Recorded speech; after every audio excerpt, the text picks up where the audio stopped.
Looking forward to this conversation. All right. Oh, wow. Carrie, thank you for joining us. Says she's from Maryland. She's currently at the hospital with her brother-in-law. We are definitely sending you support and everything. Please know that we definitely thank you for being here. Hello. All righty. Melba. Hi, Melba. She said, I can hear you and see you, and thank you for hosting. Thank you for joining us. Thank you for joining us. So we'll give a couple more seconds so people can join. We really want you all to be able to be live and in action into this conversation because we know that this is such an important topic. So we are going to get it started in about 3 more seconds. We'll give them 3 more seconds to come on in and we will get started. Thank you to everyone that has joined us so far. All right, we are here. Okay. Wendy, we are here. Okay, they are in the room. All right, so we are going to get started. First of all, welcome. Thank you for joining another LinkedIn Live. My name is Christy Venable. I am the CEO and founder of Smile Therapy Services. We are a mental health and wellness agency based in DC, but providing services throughout the United States. We really work with corporations, individuals, families, students. We kind of hit the whole gamut. Providing mental health support. We've been doing these series of LinkedIn Lives to really help support the community, but also to give solutions to different employers so that they can actually put mental health into place for their employees, because we know it's so needed. And so we have 2 amazing young women who will be before you today, giving us just some knowledge and solutions as it relates to caregiver fatigue. And so our topic for today, caregiver fatigue, and then supporting employees who are dealing with stress at home.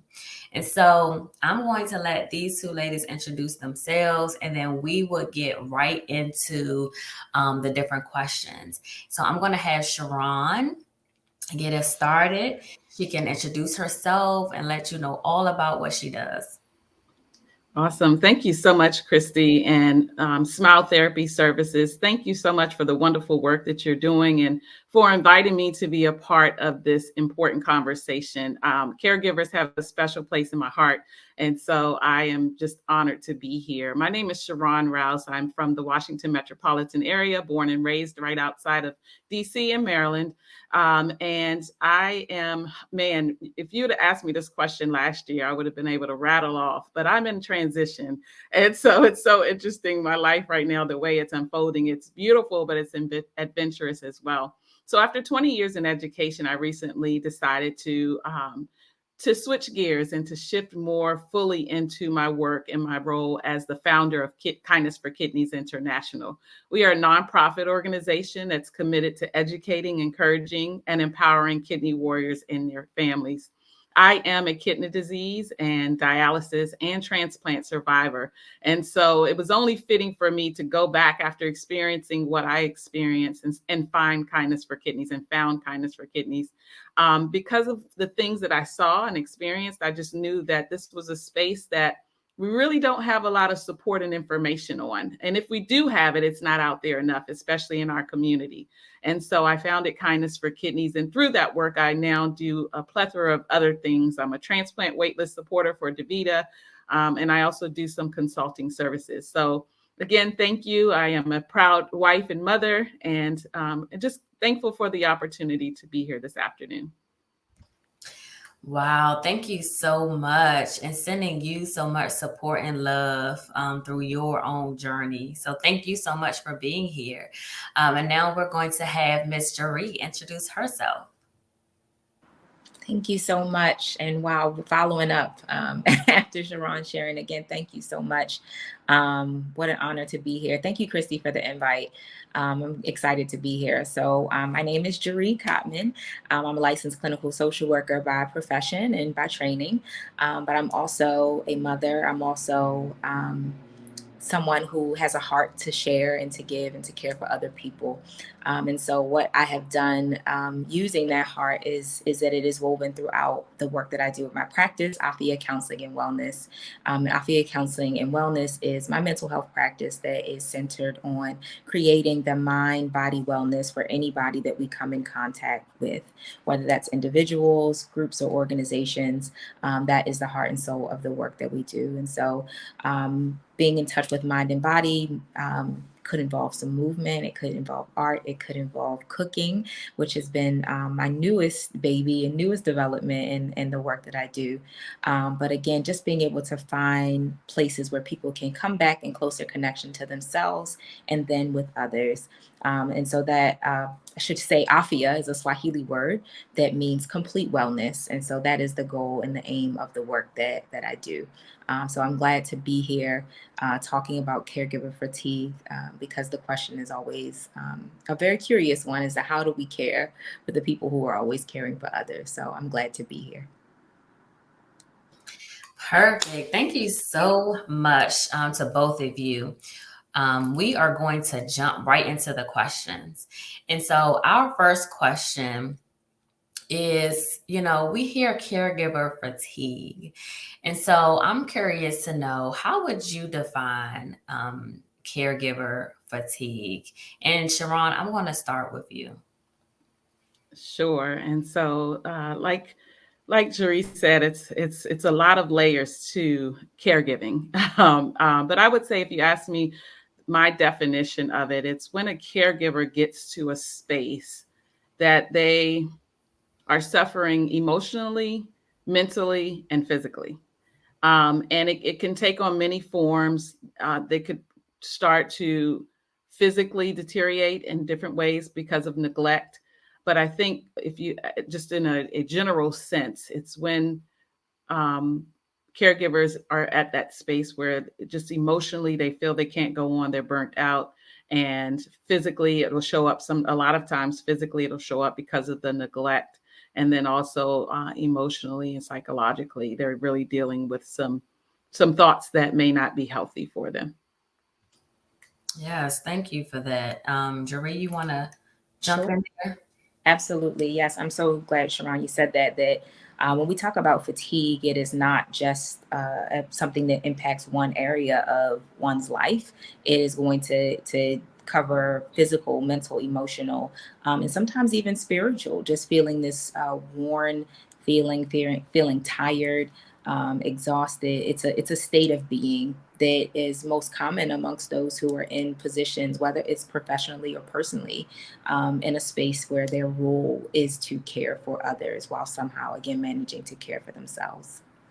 Yes. And so I love, that you all use that burnout, term, because that's what, I was going to input that too. When you think of fatigue, you can, I say, switch it up with caregiver burnout, right? It can be synonymous. And so with that, I'm going to jump to this question to say, what specific mental health concerns are you all seeing with caregivers? And Jaree, if you want to get us started. Yeah, absolutely. So just professionally in my practice, I serve a lot of people who are in professional helping roles. So lots of other therapists, social workers, doctors, nurses, teachers, even because there is a caregiving aspect to that as well. I'm sure Sharon, you can attest to that. But knowing that those are some of the circumstances and the conditions that they're living in, what people often come in with is physical aches and pains that are often not able to be explained. Maybe it's headache or tension in certain places in the body. We're seeing changes in the sleep. whether it's sleeping too much, but that's rare due to the nature of the work, but maybe just feeling tired all the time or not sleeping well. There's impacts in the appetite, and I like to sort of assess for these things upon intake, whether that's oh, if it's been several days and I haven't eaten, things like that, not even noticing that there's been a decline or a shift in the appetite. And then the most common one that I see is the mood changes, the irritability, the snappiness, the anger that even can sometimes come up as a result of that. So those are the most common signs and symptoms that I see with individuals coming in to see me.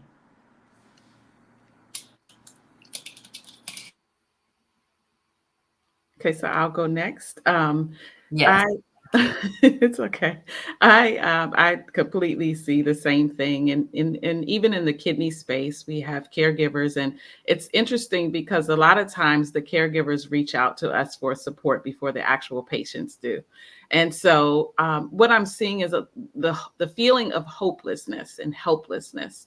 And feeling like my loved one is in this position. I almost wish I could just go and sit in the dialysis chair for them or go through this transplant process for them, but I can't. And so what can I do to support them? So feeling helpless. And sometimes, depending on the patient, they're really not in a good headspace either. And so it's very difficult. You have two individuals trying to support each other who are experiencing mental health challenges, and so it's very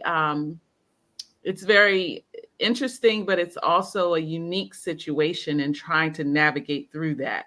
And so what I'm seeing is the feeling of helplessness and hopelessness. Many times caregivers isolate themselves. Mm.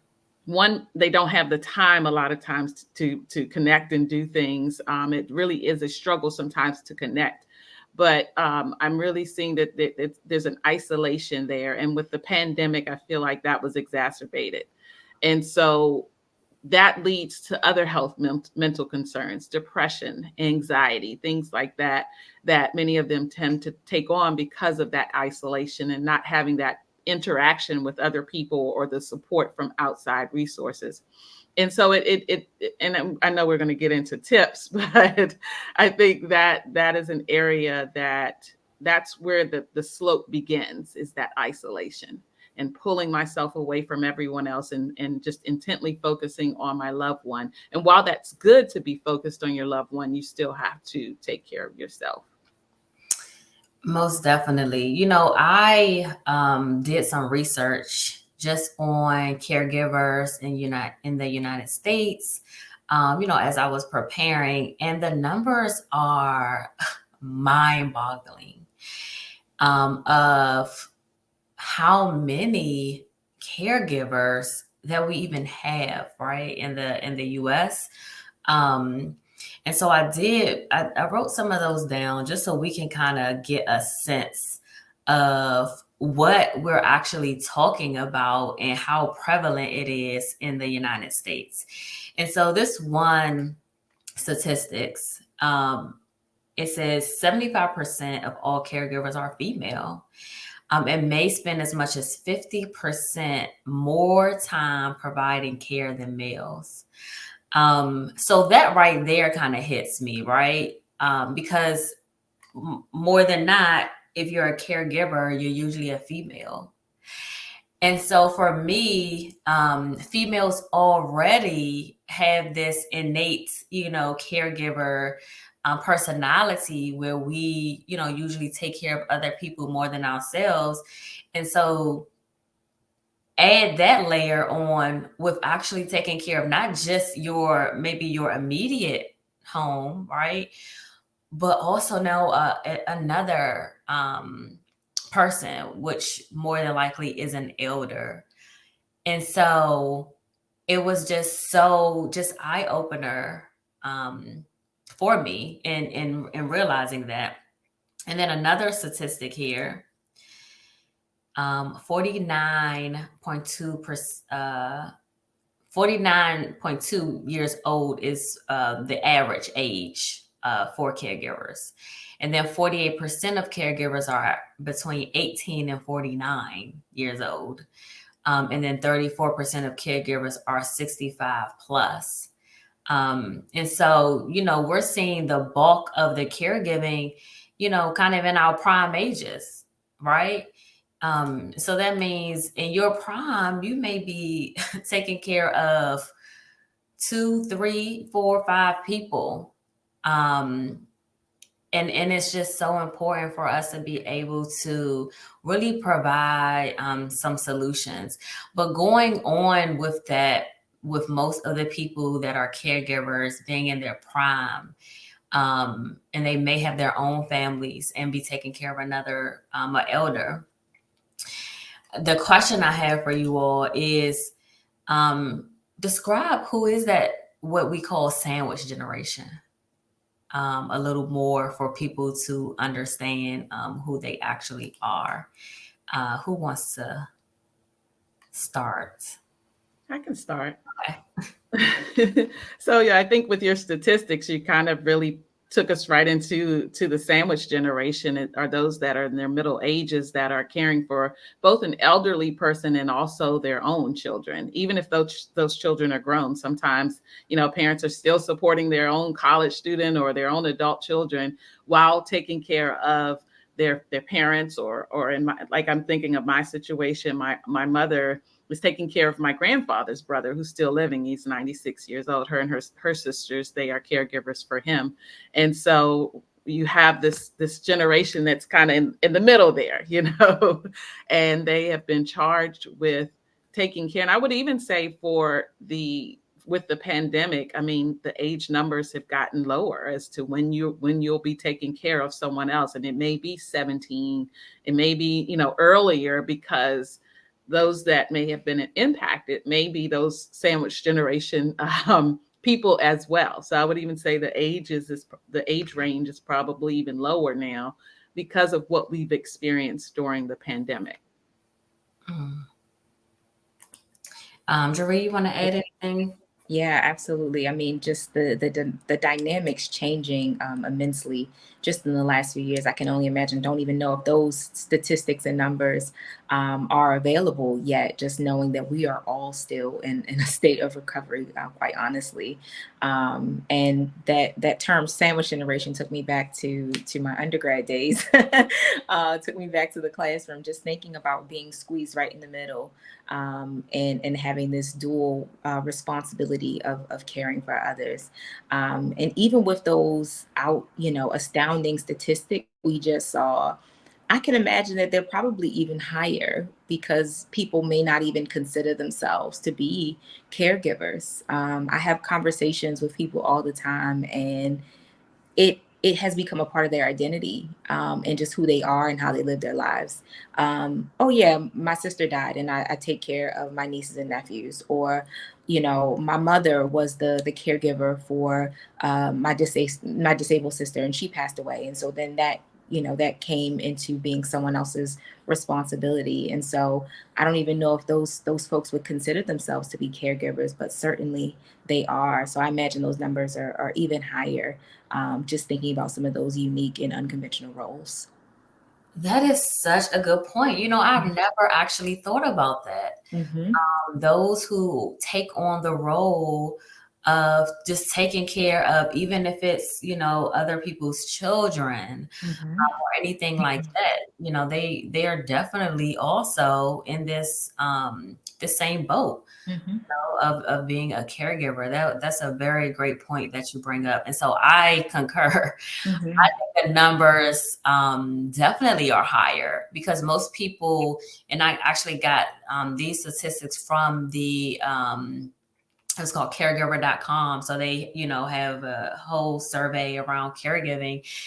But I think they mainly focused on if you were taking care of, like someone elderly or a spouse or, parent, or something in that effect, or like your own child, maybe who may have been disabled. Mm-hmm. And so not even sure if they took that into account.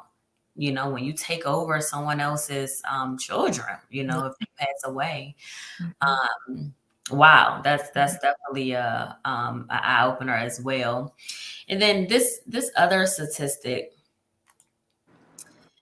Kind of plays into our next question, but it says nearly 1 in 4 caregivers spends 41 hours or more per week providing care.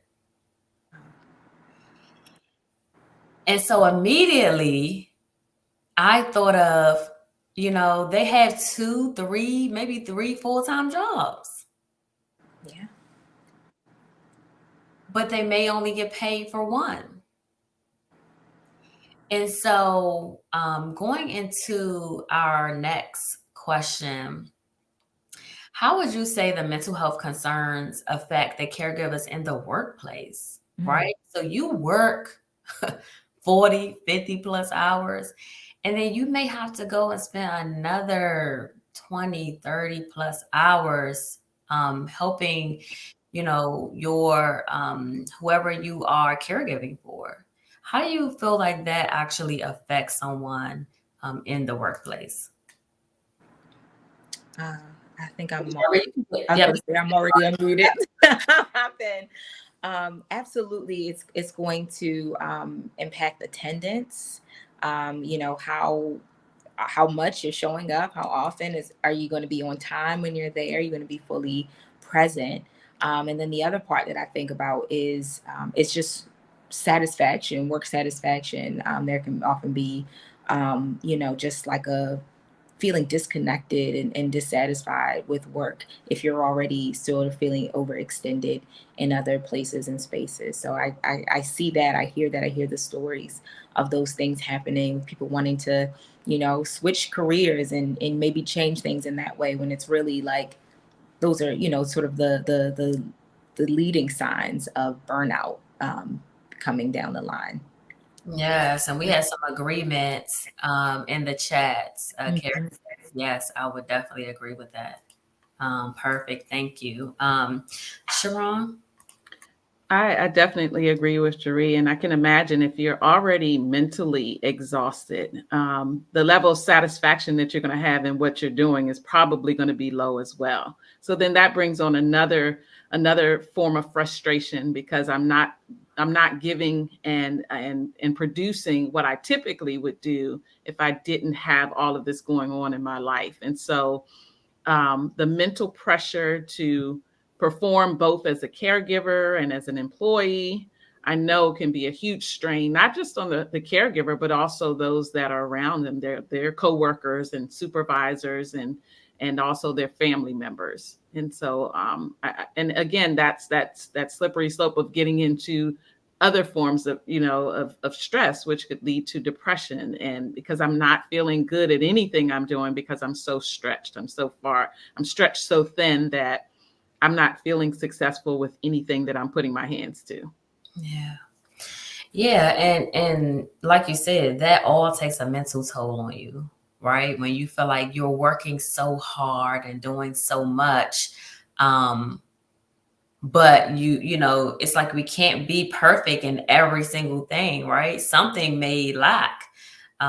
Because like I said, we hear the amount of time that they are giving supporting.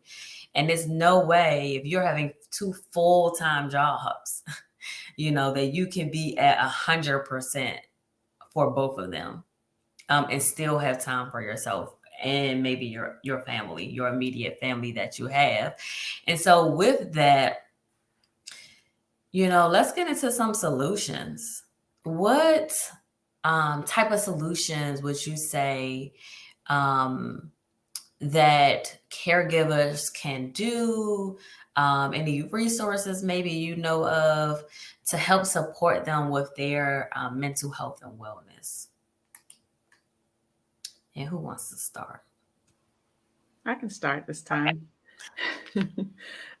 So there are things I think about when you're on an airplane and they say if anything happens, you're going to put your oxygen mask on first and then assist those that are with you. And so you really have to, and it's an intentional effort. It's not something that's going to come naturally because your first inclination is going to be, I have to support this person. I have to be there for them. I have to make sure they're fed, clothed, and whatever capacity that you're working in, whatever comes with that. And so that would be my first tip is to put your mask on first. And that may look different for some people. For some, it may be a 10-minute break outside because I'm with my loved one all day long. And for others, it may be, oh, we're on a rotating schedule. So today I'm going to the spa. Or today I love to read, so I'm going to just sit and read all day. So it's going to look different for different people, but you really have to be intentional and identify what makes you happy or what brings you joy. For some people, it's just sitting out on the front porch and getting fresh air. For others, it's taking a drive. So it's putting your mask on first. It's going to really help in the long run. The other tip is not to isolate yourself.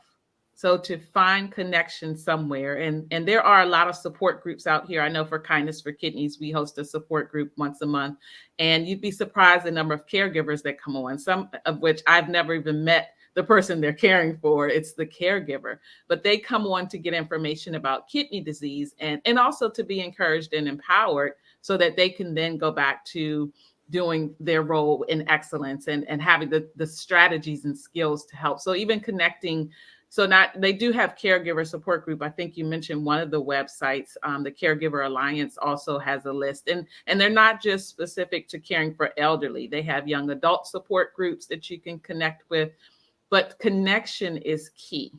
You never want to go at it alone in caring for those around you. Many times you get the fuel that you need, and it may be a struggle to get there, but when you leave, you feel empowered to keep moving. You hear other people's stories of how they're making it through and some strategies that can help you work smarter and not harder. And so connection is key. So definitely putting your mask on first, connecting, and then celebrating yourself. You're a caregiver. I mean, I always say the caregivers have it worse off than the patients most of the time.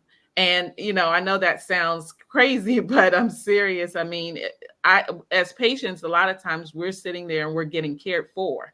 We're getting the medications brought to us or our meals prepared. But it's the caregiver that, still has to live their lives and then figure out how to care for you too.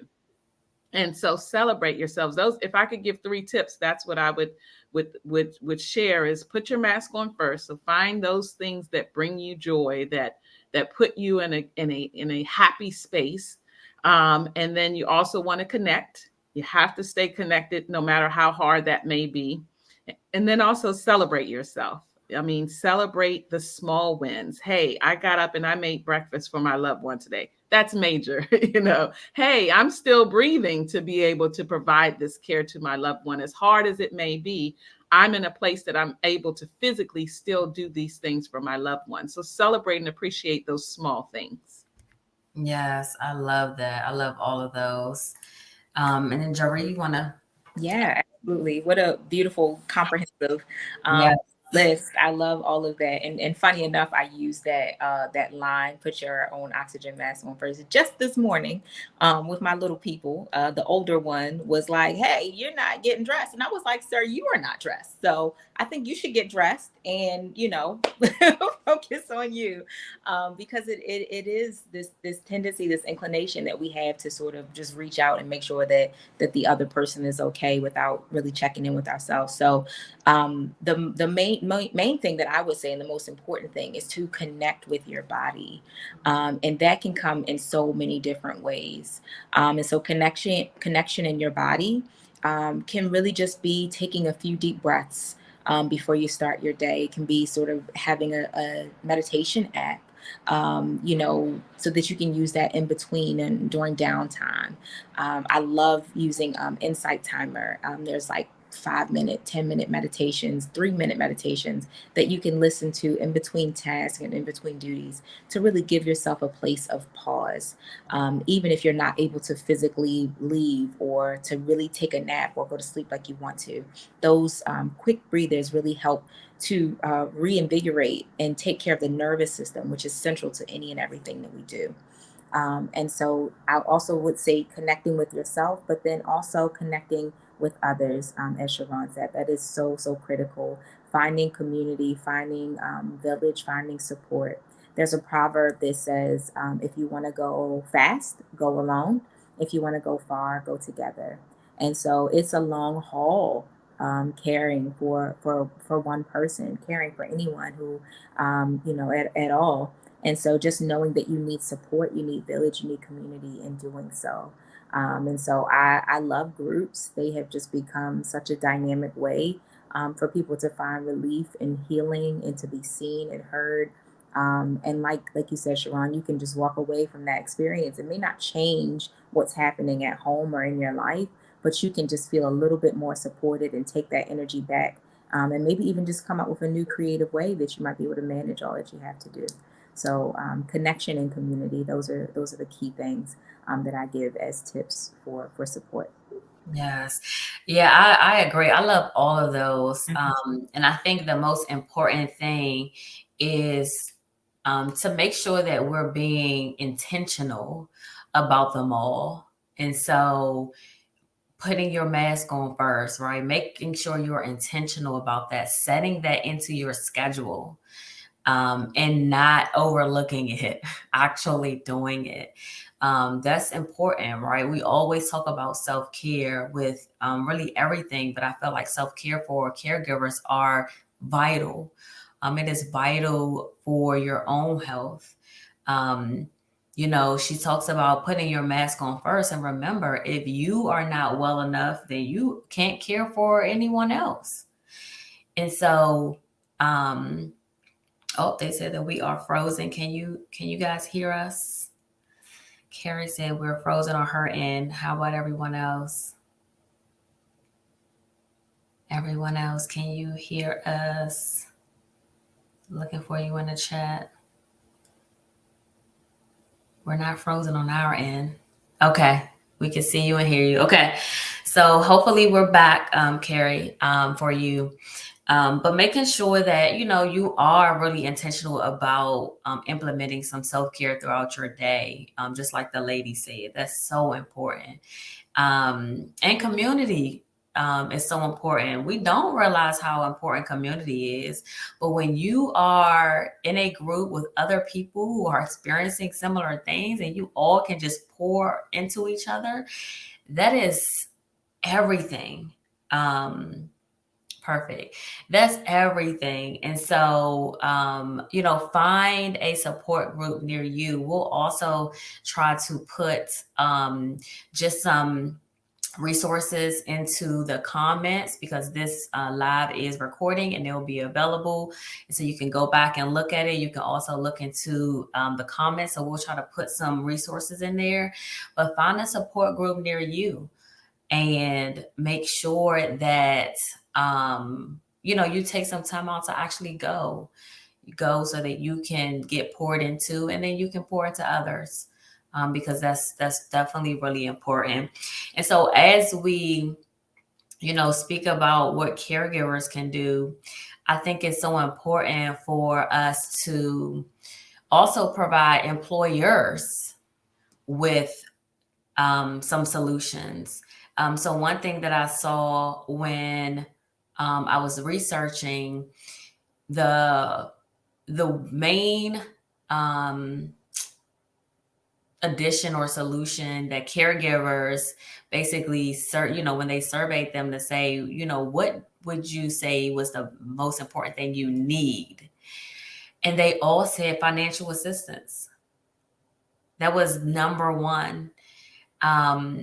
What's important is that they are spending 40 plus hours out of their week in addition to, maybe working another job, but they're getting no financial support. They're getting no financial support. So I felt like that was really interesting. And so, our next question is really for, the employers. What solutions can we advise employers to put in place to help those employees who may be in this sandwich generation, who are taking care of their own families and taking care of another loved one who may be sick or may be having challenges. So what solutions would you all give to employers? Who wants to start off? I can Okay, deal with start. So I would say that employers, it's important to listen, to really listen into the needs of what the employees who fall into this category, what they are saying. So one is listening, because there might be some unexpected answers, that the solutions that come up. So a, maybe a pot of funds, of support may not always be the most accessible. But things like a space to hold support groups Mhm. can be really helpful, considering that there might be things like maybe a wellness fund that can be built into a benefits package for employees, and just considering even days. I remember before I was self-employed, being a part of organizations that carved out days and time for us to take care. So maybe it was someone coming in and offering massages, or wellness products or services, or just a day where you can just spend in deep connection with yourself, things like that. So even retreats, things of that nature, I think those are really, really important for everyone. So those are some of the things that I think can be really helpful for employers to be listening to, and showing up with.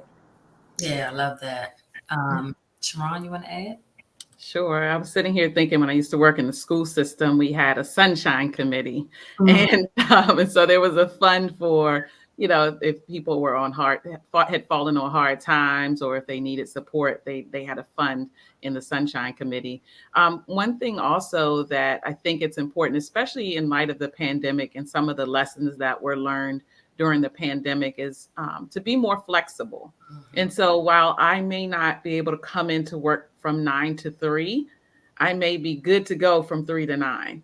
So even just being creative and thinking about how you can effectively use your employees to still get the work done, but they may have different situations. So using that equity in how they get their work done and being supportive of that. It may be that for a month, this employee needs to have a different schedule.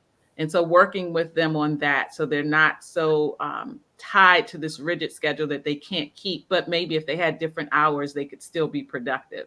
And so I think it's important for employers, as they're working with their employees, to really think outside the box. So yes, the hours are 9 to 5, but could this employee do some other work outside of those hours? Yeah. If maybe there's a standing meeting that everyone needs to come to, but outside of that one day, could they work a different hour? And if the productivity is still there, to me, I think that it's worth doing that to take care of your people. I think in this day and time, there are a lot of mental health concerns going on. And so, even beyond caregivers, that should be something that employers should be seeking to do. How can we make the most out of this work environment by helping and working with those that are working for us? And so I think that's important, is just to be flexible. In order to do that, you do have to listen, as Cherie said. You have to listen and find out. You have to have a pulse on who your employees are and what their concerns and strengths and things like that are. And so having that listening ear, and then also being flexible to be able to accommodate and ensure that everyone has what they need to be successful. Also, a lot of employers have EPA programs, or employee assistance programs. So knowing when to refer to a program that can further assist them. I'm thinking also, I know AFLAC and different other insurance companies have programs where you can sign up for short-term disability or caregivers. They have different programs that you can sign up for, so that in the event that you are in a situation like that, you can tap into some of those resources if needed. And so having employers bring those resources in, so that people can take advantage of opportunities like that, is important. Yeah, thank you both. I thought those were great ideas, great solutions for employers. And so at Smile, we actually have been getting a lot of requests from some of our partners, potential partners, around actually our wellness workshops. So we do a lot of wellness workshops for corporations, and this topic has been coming up. And they are looking for well, what can we put, in place for them, right? By way of education and support. And so maybe doing some wellness workshops for your staff, or something that we do for some of our corporations, are safe space sessions, right? And so you talk about that need for community, putting some therapeutic groups in place in the workplace. That can be very helpful for them, where, employees who may not even know that they are, each other are caregivers, they can come together and really talk through some things with an actual therapist. And I think one thing we didn't mention, I know, Sharon, you mentioned EAP, but something that we didn't mention to the actual caregivers is you looking for your own support by way of therapy. Because, we need that. We need to be able to talk through the different issues and concerns and feelings we're having, most time with a professional, right? Because sometimes when you talk about it with your family and friends, either they're in it too, or they can't really, relate, or can't really help you in the way that you need. And so making sure that you are, like we said, putting your oxygen mask on first and getting yourself involved into that type of intervention where you're actually getting your own therapy. And so I think that all of those are important. And I definitely think that employers really have to be not only intentional, but aware. I think like Sharon said, you have to know and listen, right, to them, and know what they're dealing with, so you can know what's best to put in place for your employees. So I think that is super important, super important. And then, people are at work most of the day. Right. And then after they leave work, they got to, go get into this other role. And so it behooves you to put something in place, put some preventative services in place for them, provide them some education, provide them some resources, so that they're not dealing with this alone, and they can actually be productive in the workplace. And so I definitely want to get a chance. If anyone has any additional questions that you all want us to address, please go ahead and put them in the comment section. And then we will make sure that we will address them before we get out of here. But ladies, I want to give you a chance. Any other different like situations or concerns that you see coming up by way of caregiver fatigue that we may have not discussed already, and how how people can go about supporting them? So either one can jump in. I'll hop in. I'll just add that sometimes, the symptoms and the signs that we talked about earlier, those warning signs, they can be overlooked, or thought that it's something else. Oh, the seasons are changing, or oh, we just experienced a loss, or this thing happened. But I would just always say, if something feels off, it behooves you to just look into that. And even from the employer standpoint, right? If there's a concern for someone that's on staff that you're working with, and of course following this, in the best, the best protocol possible. Maybe it is a referral, or it is a conversation. But if something feels off, then if you see something, say something. And to just be able to be in tune and aware enough. Again, that starts with the individual and goes from outside of that. So that's something that I just wanted to add in, because I think about some of the folks that have come in to see me, and they say, oh, maybe it's seasonal depression, or oh, it's the anniversary of a loss, or things of that nature. And it really, those things are not invalid, but they just bring to the surface the concern that was maybe deeper but beneath the surface. So yeah, just keep listening in. Great point. Thank you.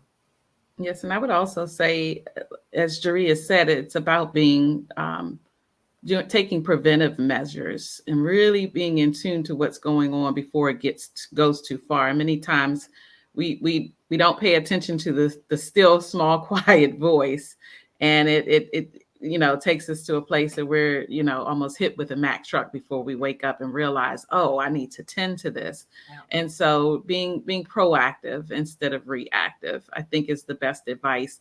And as a caregiver, because your time is short, you really do have to be intentional with your time and treat it as such. So some of the things that maybe someone that's not a caregiver is doing, you may not have time to get involved in some of those things that aren't productive for you.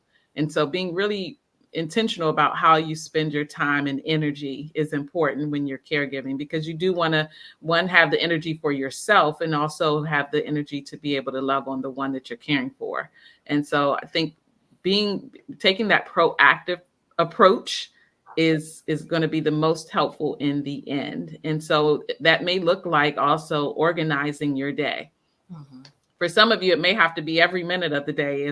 You're organizing from the time I put my feet on the floor when I wake up to the time I get in bed. This is what my day is going to look like. Now, there may be some interruptions or unexpected things may happen, but at least you have a plan for how you're going to tackle the day. And even putting in there some of the things that Jeree mentioned, the breathing exercises, the 10-minute walk, or whatever is available for you to do at that time, but scheduling those things in, because many times, and we know with working out and some of those things, I know I can speak for myself, that if it's not scheduled in the day, or if I don't have a specific class to go to, most of the time it doesn't happen.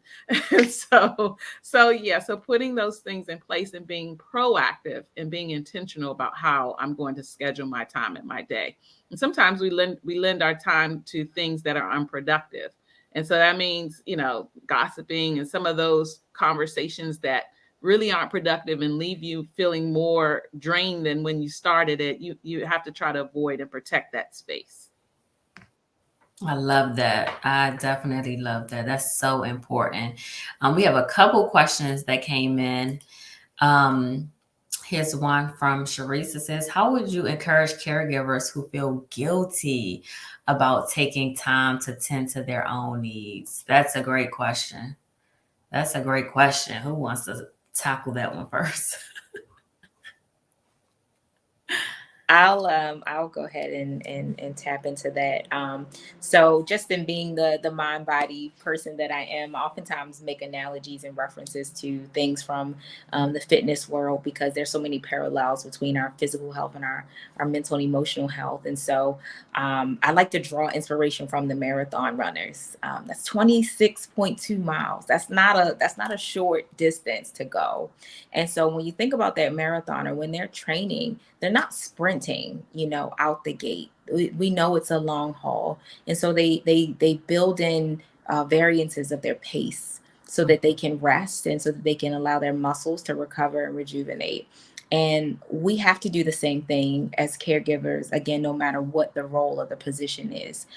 So honoring the guilt, one, like honoring that feeling comes up, and knowing that it's absolutely necessary to take this pause, this rest. Is not a stopping, but it's really a pause so that you can go that long distance. Otherwise, you're collapsing at the 3 mile mark because you came out too hot. It was just too much. So just being able to make sure that you buffer in that space, because you deserve it. You're a human, not a machine or a robot. I love that. That was a great analogy. Mm-hmm. Love that. Sharon, you want to add anything? That was perfect. I love that analogy. And I guess just adopting the mindset that in honoring myself, I'm also honoring my loved one. Mm-hmm. So as I honor me and as I take that pause, it's also going to honor them as well in the long run, because I'm going to be a better person to care for them. And so adopting that mindset. But Jeree, that was a perfect analogy. Perfect. Thank you. Yes. Okay. That was like. I use it often. This is the language we have to develop. But like getting beneath, I would say, just taking it back to what you said, Christy, about therapy, that one-on-one thing. It's so funny. I don't always mention that. Like, I am a therapist, but like we missed that part. Yeah. But just having that one-on-one time and space to get to the root of why is there a guilt? You know, are there some values and some beliefs about yourself that are coming up that maybe, you know, have been hidden that need to be addressed for you? So I would also say it's nothing wrong with, you know, getting that added support as well to address that. Yes, perfect. That's a perfect point. We have another question. It says, any advice on maybe time management if you are a caregiver for a partner who has an ongoing chronic disease, but you're also a business owner, someone who already has limited time in general as a founder? What are your thoughts on that? Good question. I think it goes back to the being proactive, and almost scheduling out your time and making priorities for the month and things like that. Also empowering your loved one with tools to be successful as well. As someone with a chronic illness, that's something that doesn't go away. But there may be peaks and there may be valleys in that process. So there may be times that that person is feeling great and may not need as much care as other times where they're really experiencing flares or things that come with the illness. And so encouraging and empowering your loved one to ensure that they have what they need, I think comes with being proactive and knowing what triggers. Sometimes you have illnesses that they're different triggers if they're eating the wrong thing or if they're overexerting themselves. So knowing when to step in and say, hey, I'll help you with that, or hey, I'll go pick the child, you know, such and such up tonight because you need some rest. You've been really going for a while. So kind of anticipating some of those things that could lead to the valleys. And so I think that would be the best advice. But again, that time and time management and intentionality and the schedule and looking, sometimes we take on things that we really don't need to take on. And we may think we need it or we think that it's something that, you know, we just have to do. But no is a complete sentence. And sometimes it's looking over your schedule or your day or meetings or a friend that may need something, but it can wait. Looking at those different scenarios in your life and identifying spaces where you need to cut back or say, no, I'm at capacity, maybe next month or maybe next year. And so I think that's, again, take that self-care, looking to see where I'm getting to that threshold where I'm going to be taking on more than I can handle. And I do have this loved one that I have to consider that has this chronic illness. And so if I could say in a nutshell, all that to say, self-care is important, but again, being proactive with your time and looking at it your day to day and looking for those things that you can set some more boundaries in. Yeah, I agree. And I'll just piggyback, like you were saying earlier, even if you have to really determine like what your day looks like hour to hour, right? And then setting some time within your day, right, where you are maybe doing your check-ins with your partner, you know, or doing or having time where it's specifically for, okay, this is my time with them, or this is my time, you know, when I do X, Y, or Z for them. And making sure that that's inside of your day. And like you said, no is a complete sentence. If you are at capacity, then you are at capacity, you know, and kind of fit in what you can. And whatever you can't, go ahead and put that to the next day or the next week. Or whatever that is. So I think that is important too. And, you know, we always feel like it's just not enough time in a day. Well, it's not, and you only have a certain amount. So prioritize it, right? Prioritize what is most important today, right now, in this moment, you know, that I have to do. What can I put off to the next day? I think that's super important as well. And so they're just in the chat agreeing. I'm at capacity. That's a word they said. And Ms. Linda say, I like that. No is a complete sentence. And yes, it is. It is a complete sentence. And don't feel bad about it, right? You know, like we were saying, a lot of people feel guilty for saying no to things. But if you don't say no to some things, you're not going to be able to get to the next day. And so understand that. And it's okay to do nothing at times. I've had to learn that as well. Like, it's okay to sometimes to sit and just do nothing. Mhm. And that is self-care. It is. It is. How else can you listen to your body and what it needs? It's important. Yeah, that is self-care. So just being okay with that. And so we are about to wrap up. If you have any last minute questions, go ahead and jump in there. But we are almost at our time. We definitely want to respect everyone's time.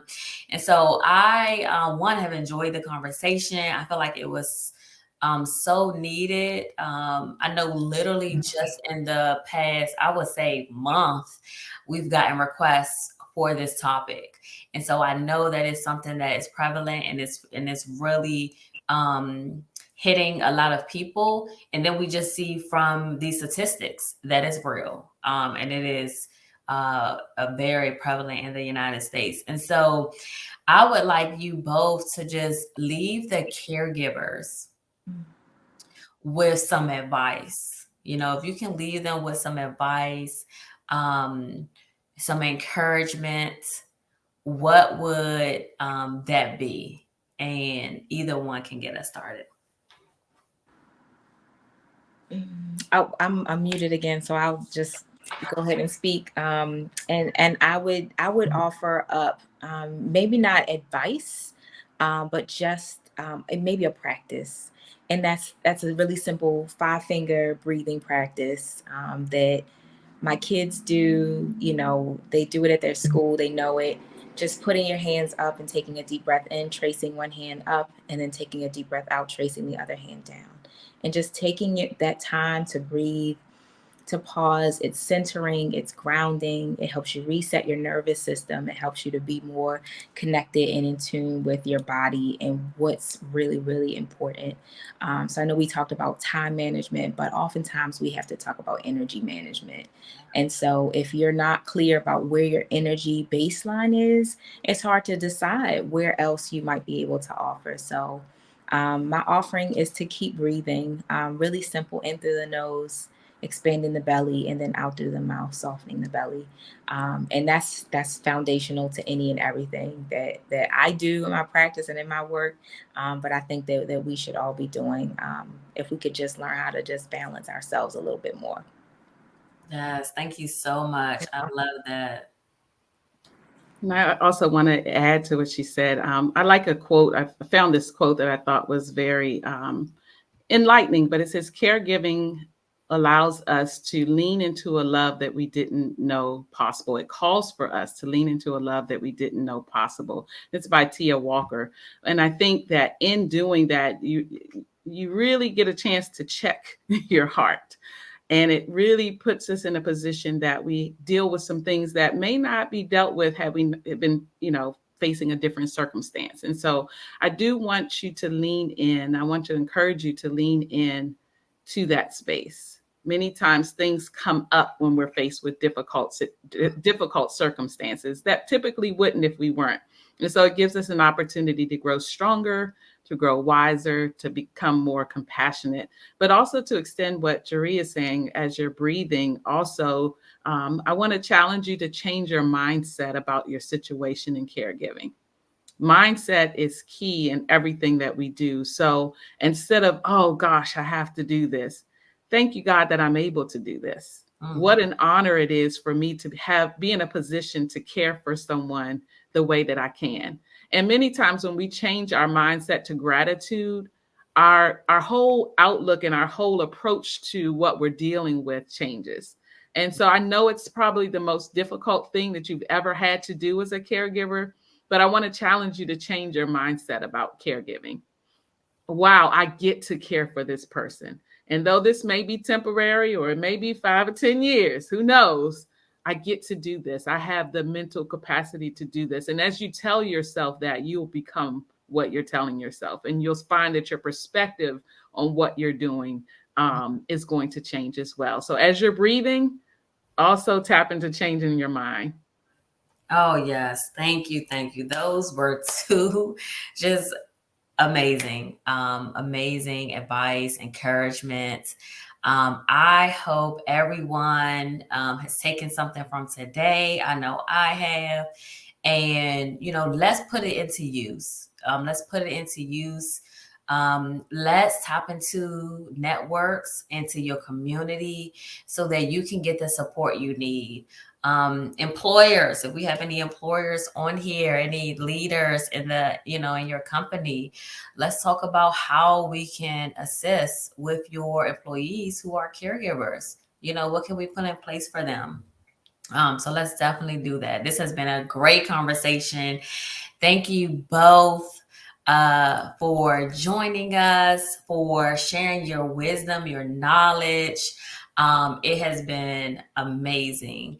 And so until next time, thank you, LinkedIn. All of you that have joined us, put your comments in make sure you continue to put your comments in there. If you have any additional questions, go ahead and put them in there. We can look at those questions and we can answer it through the comment section. So thank you so much. We appreciate you. We will see you guys back next month. But until then, have a great time and be safe. Bye.